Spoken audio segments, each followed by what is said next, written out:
Հայաստանն այսօր սկսել է Թրամփի ուղու վերաբերյալ հայ-ամերիկյան համաձայնագրի վավերացման գործընթացը։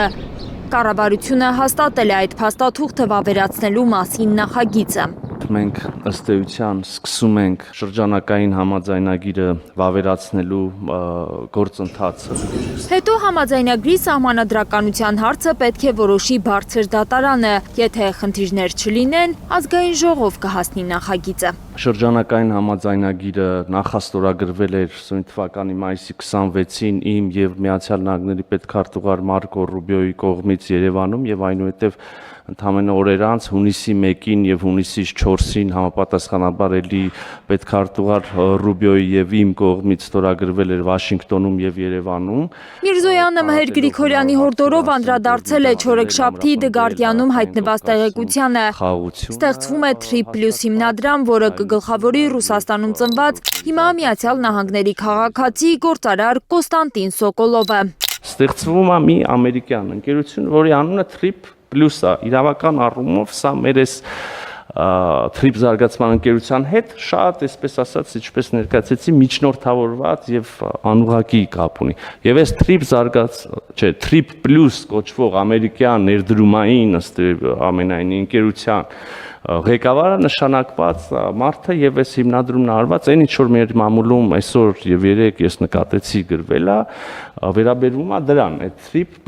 ներդրումային ընկերությանը։ Այդ հիմնադրամի ղեկավար դարձած Կոստանտին Սոկոլովը մեծ ներդրումներ է արել Թրամփի նախընտրական քարոզարշավի ժամանակ։ Ձեր մատանշած բիզնեսմենը ոչ միայն ծնվել է Ռուսաստանում, այլ որպես բիզնեսմեն կայացել է Ռուսաստանում,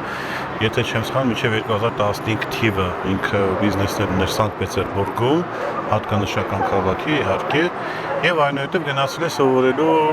Չիկագո, եթե չեմ սխալվում, եւ այնտեղ մնացել է եւ շարունակել է իր բիզնես գործունեությունը արդեն այնտեղ։ Իդեպ Սոկոլովը բիզնես շահեր ունի նաև Հայաստանում, նա MTS Armenia ընկերության բաժնետեր է ու 2024 թվականին այդ պաշտոնում հանդիպել է Նիկոլ Փաշինյանի հետ։ $200 միլիոն է լինելու Trip+ հիմնադրամի վերահսկողության տակ, որ կարող է ներդրվել Հարավային Կովկասում եւ Կենտրոնական Ասիայում ռազմավարական ծրագրերի իրականացման համար, ինչը ըստ էության նշանակում է, որ ընդլայնվում է Trip-ը։ Հաստատի կարելի է հասկանալ, որ այլ կողմերն են ներգրավելու այս process-ի մեջ եւ չի սահմանափակվելու միայն թուրքերի ցանկացած հայկական Trip-ով։ Քոչարյանի խոսքով Ռուսաստանում Միացյալ Նահանգները համաձայնության են եկել Թրամփի ուղու վերաբերյալ, ըստ մեդիա փորձագետի, գուցե դրա ապացույցն է նաև այն, որ Կոստանտին Սոկոլովն է դարձել Trip+ հիմնադրամի ղեկավար։ Մի ընկալելի անձնավորություն է, որի առանձնապես դեմ չէ եւ Ռուսաստանը եւ որին կողմ է նաեւ ԱՄՆ-ն։ Ռուսաստանի, Միացյալ Նահանգների ու Ֆրանսիայի համանախագահած Մինսկի խմբի օրինակով Քոչարյանը վստահեցնում է, որ հիմա էլ շատ հարցերում ընդհանուր հայտարար չգտնող Մոսկվան ու Վաշինգտոնը համաձայնության են եկել Trip-ի նախագծի վերաբերյալ։ Շատ հավանական է, որ այստեղ էր, որպեսզի այդ ծրագիրը հաջողություն ունենա,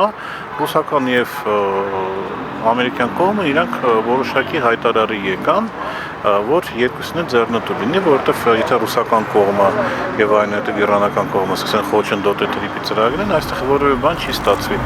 Ստացվում է Trip-ի հայ-ամերիկյան նախագիծ լինելու հիմնավորմամբ այդ ծրագրին Ռուսաստանի մասնակցությունը մերժող Երևանը պետք է համակերպվի, որ գուցե Վաշինգտոնն ինքն է որոշել բացել դուռը Մոսկվայի առաջ։ Դա նաև դաս է բոլոր նրանց, այդ թվում Հայաստանի իշխանություններին, որոնք փորձում են խոշոր երկրների մեջ գետվում ինչ-որ խաղեր անել,